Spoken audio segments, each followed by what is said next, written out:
Hello and welcome to The Final Whistle. I'm Steve Forbes. I'm Kenzie, Benali. And well, it was a Cruyff turn and a karate kick that helped Saints secure a 2-0 win over West Brom at St Mary's. And here to dissect it all with us are former Saints captain Dean Hammond and the lead sports writer for NBC, Joe Prince-Wright. What a game, guys. A good result for the Saints. Let's come to you both to start with. Joe, as you are our debutant today, let's start with you. How did you make of it? What did you make of the game? I think it was very well deserved. Very comprehensive victory.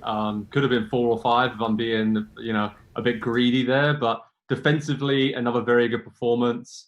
And Che Adams continues to be one of the unluckiest strikers in the world because he could have had another couple. But I think overall, Ralph Hasenhüttl will be absolutely delighted with that performance, as will all Saints fans going into the international break. Because apart from a spell of 10 to 15 minutes in the second half, Saints were totally in control.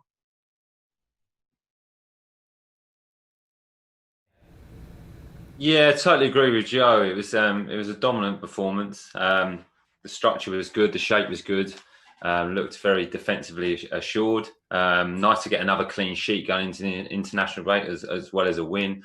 Created some excellent chances first half with some good combination play, pressing high up the pitch with energy and winning the ball back, making West Brom make mistakes. Nice to see different scorers again. And like Joe said, apart from a 10-15 minute spell second half where at 1-0 you were thinking, or possibly could this be again where Southampton could have scored more goals and didn't, that the opposition can get back in the game. But no, after that spell, really good performance, really strong home performance, following on from a good away performance. So very, very happy. 6 points on the board. It's been a good return. And another good performance. And I think the team, again, have got that happy feeling. It'd be a good environment and building that momentum to go into the rest of the season.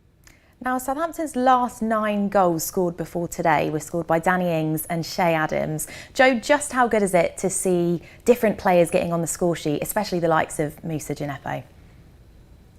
It's brilliant, I think, for Saints, for the confidence of the whole team, really, the whole attacking unit. That obviously, we know Danny Ings has carried the goal-scoring load for a long time now, but if he wasn't on form for whatever reason over a few month period, then you need someone else to step up. And Romeo smashing home remind me of Dean Hammond in his prime, if I'm totally honest. A wonderful finish there. And Djenepo I thought did really well in the first half, especially. Lovely turn, lovely finish. And I think for Saints to have those options firing on all cylinders, as well as Danny and Che combining well and creating, I think overall it was a really good and positive attacking performance and should bode well for the future. Well, let's come on to Djenepo. Dean, before the game, you indicated that we're only 3 games in, or we were at the time, and that no one really needed to kind of prove their performance, but we did single out Djenepo a bit. What did you make of him today?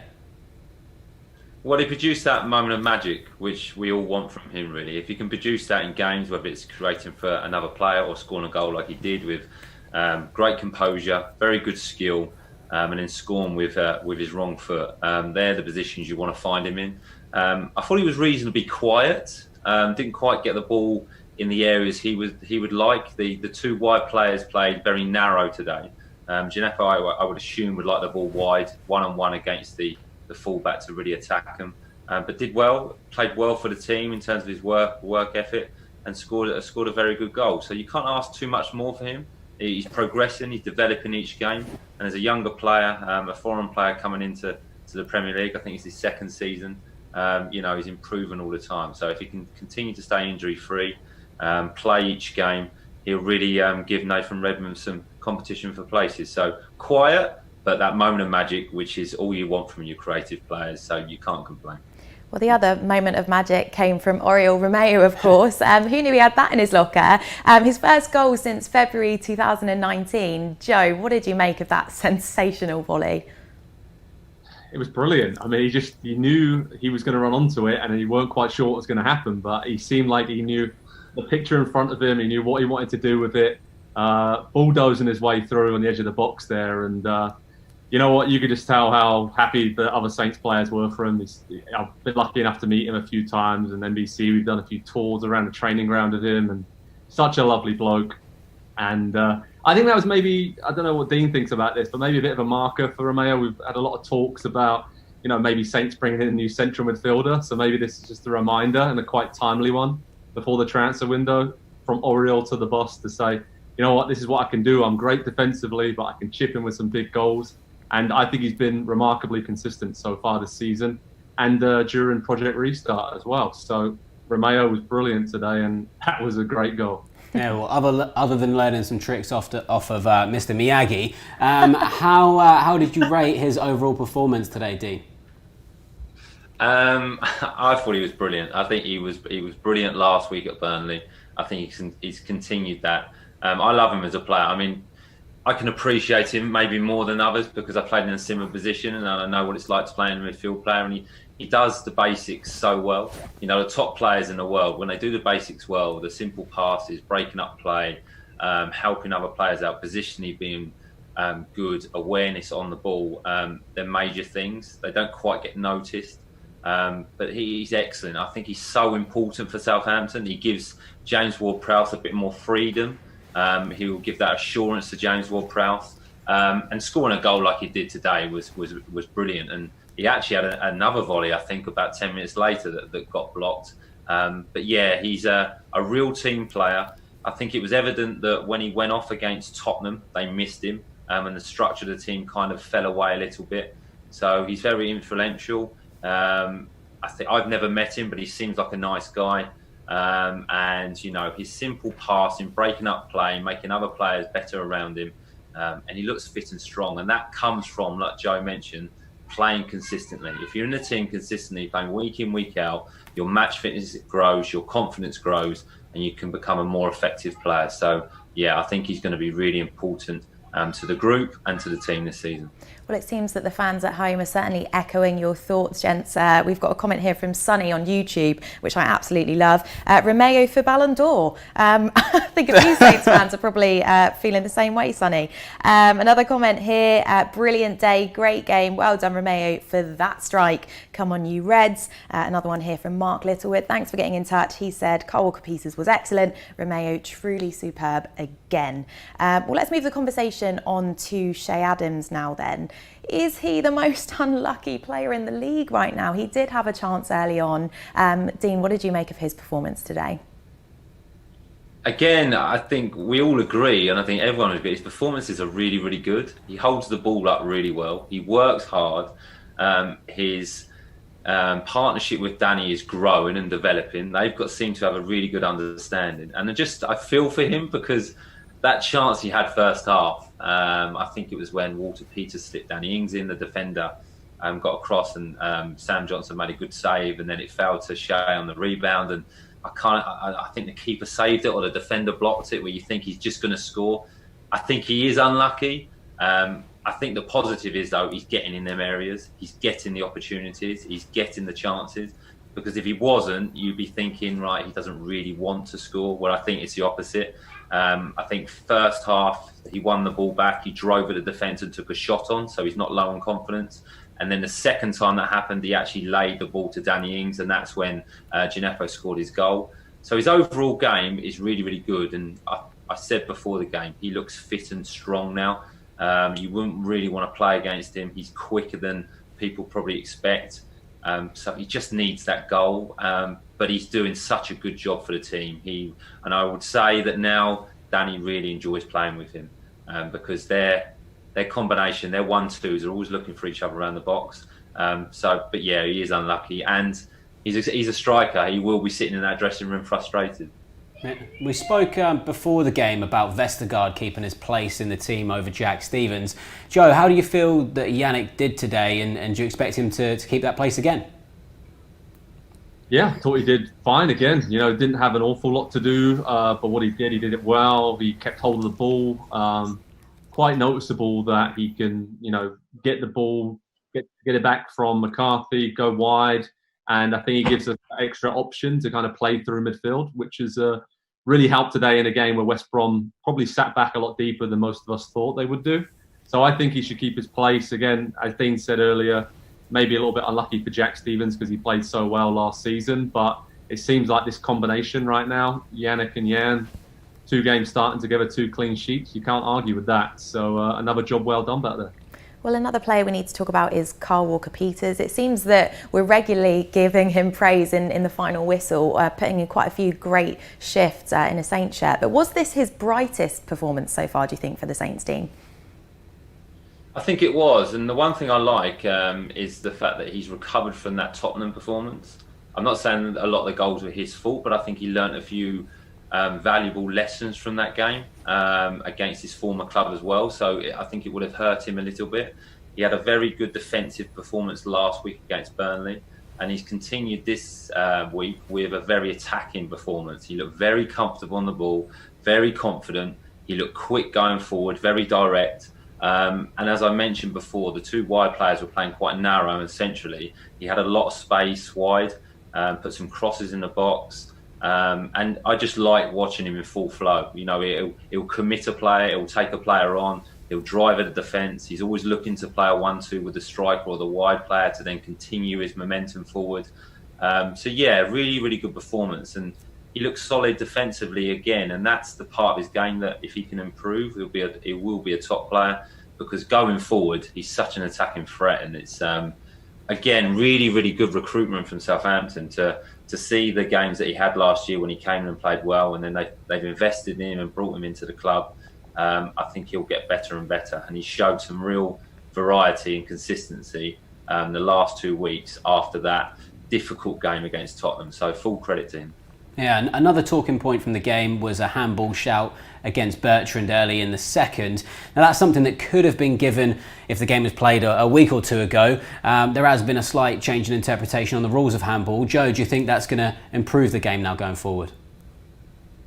I think so. There were way too many penalty kicks early in the season. I think that maybe we get this with certain rules, don't we, when referees are told to focus on one thing at the start of a season.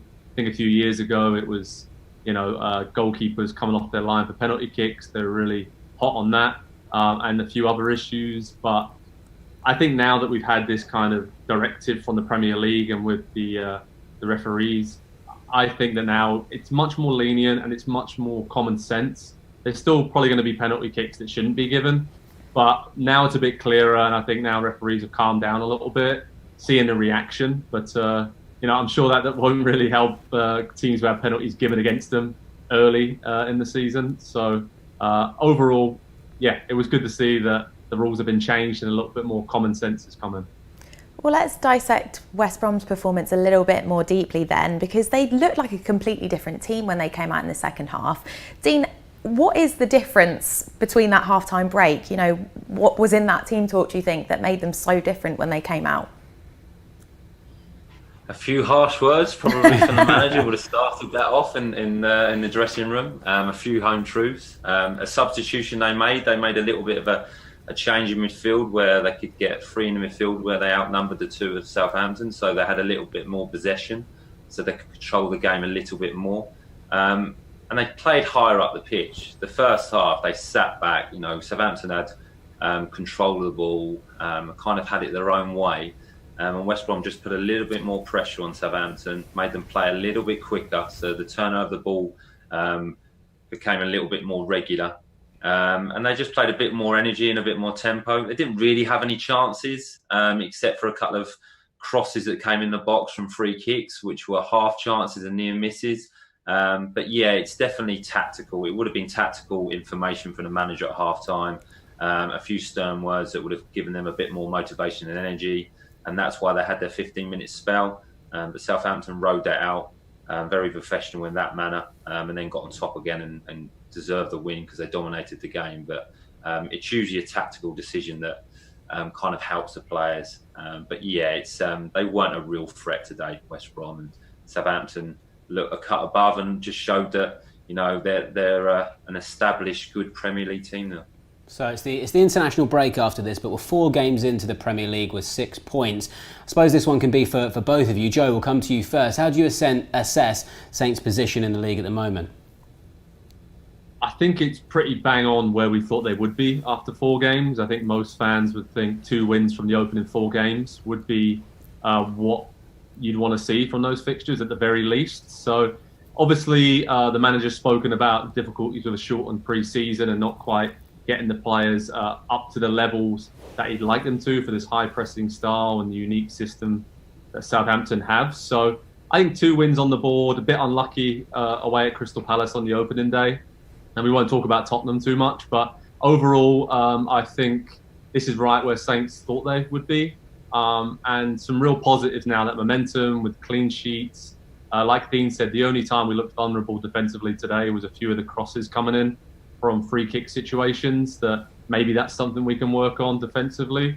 But I think the partnerships are growing. Great to see Armstrong back in the thick of things. Redmond too is now fully fit.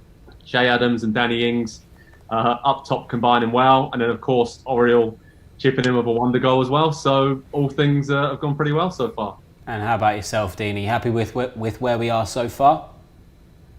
I totally agree with Joe. I think 6 points and 2 wins, especially the 2 games or 2 most recent matches before the international break, is even better, because you go into the international break as a happy camp, as a satisfied camp, 2 clean sheets as well, an away win and a home win, especially with the up and down home form last season. So to finish before the international break with a good, solid performance and win at home is good.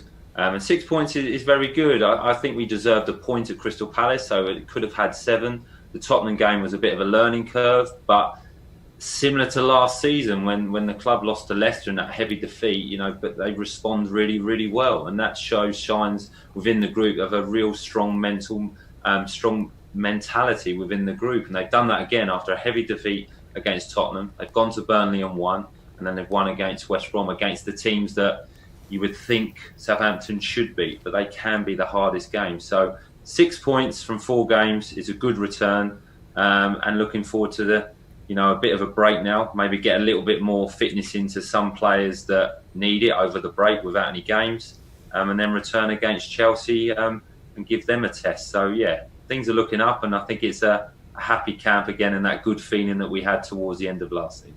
Yeah, certainly a happy camp with the fans watching along at home. Lots of you seem to be on a high after that result. David, good afternoon to you. He says, dominant, professional, nothing more to say, brilliant. Rosemary has got in touch on YouTube. She says, brilliant win, so proud of the whole team. I live about 10 minutes away from West Brom. I can hear them crying. Thanks for that one. Andrew's also left us a comment. He said, a great performance and a superb result to give us another vital win and a precious 3 points. Both goals were stunners.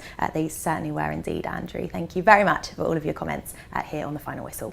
Right, so as you mentioned, Dean, a couple of moments ago, Chelsea are our next opponents after the international break. Now, they drew 3-3 with West Brom when they played. There's clearly a lot of talent in that Chelsea team, but we'll go to both of you on this one. Joe, what do you think the weaknesses in that Chelsea side are? Well, I actually watched Chelsea against Crystal Palace in my role with NBC this weekend. I was at Stamford Bridge to see them live. And what I noticed is after that West Brom game, they're playing a lot deeper. Thiago Silva and Kurt Zouma, they're very deep defensively. They weren't playing a high line because of how they got caught out against West Brom. So that to me says that, Saints can press high and can pin them back, which you wouldn't necessarily think would be the case against Chelsea. So there's really a chance for Saints to get on the front foot early. Maybe, hopefully this time, score early after creating so many chances early in games, which has been a bit of a running theme, I would say, over the last 6 to 8 months, starting games well, but then maybe not capitalising on those chances. So I think if Danny Ings and Shay Adams can get in and around Thiago Silva and Kurt Zouma, that will bear a lot of fruit. But it's going to be a tough game, even though Saints won away at Chelsea last season and obviously have matched up pretty well against them in recent seasons. As a lot of their players are coming back. They have a lot of quality on the pitch. But I think there's goals to be had there for Saints, considering the way Chelsea have defended so far. Yeah, Chelsea have spent a lot of money, haven't they? About 200 million in the transfer window so far. Dean, how do you think or how do you feel that they could be exploited when we go up against them? Very similar to what Joe says. Chelsea can have a lot of the ball. They're going to want to try and break down Southampton. If Southampton can start with initially holding a shape and then pressing from that shape to play on the break, and then with the creative and quick players within the team trying to isolate some Chelsea defenders, because I still don't think Chelsea are particularly strong defensively. They've got defenders, Ben Chilwell is an excellent left back, but he's an attacking left back, so there's going to be areas in between, a bit behind Chelsea, that you can isolate the centre halves one-on-one, and with Shay Adams and Danny Ings, you're always going to get chances and opportunities. So it will have to be a good defensive display. The shape of Southampton and the defensive shape will get tested.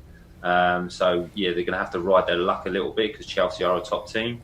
But you know, it's what we always say: when Southampton or any team, you get a chance against the top teams, you have to take it, you have to score, and that will be the difference. If we do create a lot of chances, if we can score, then we've got a good opportunity to get a result. But Chelsea are a good team, but they're also a developing team. They've got a lot of new players, and it takes time to settle in.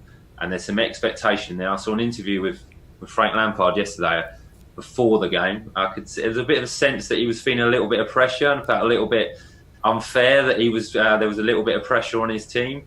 So yeah, there's some real expectation in that club still. So they'll be expecting to beat Southampton.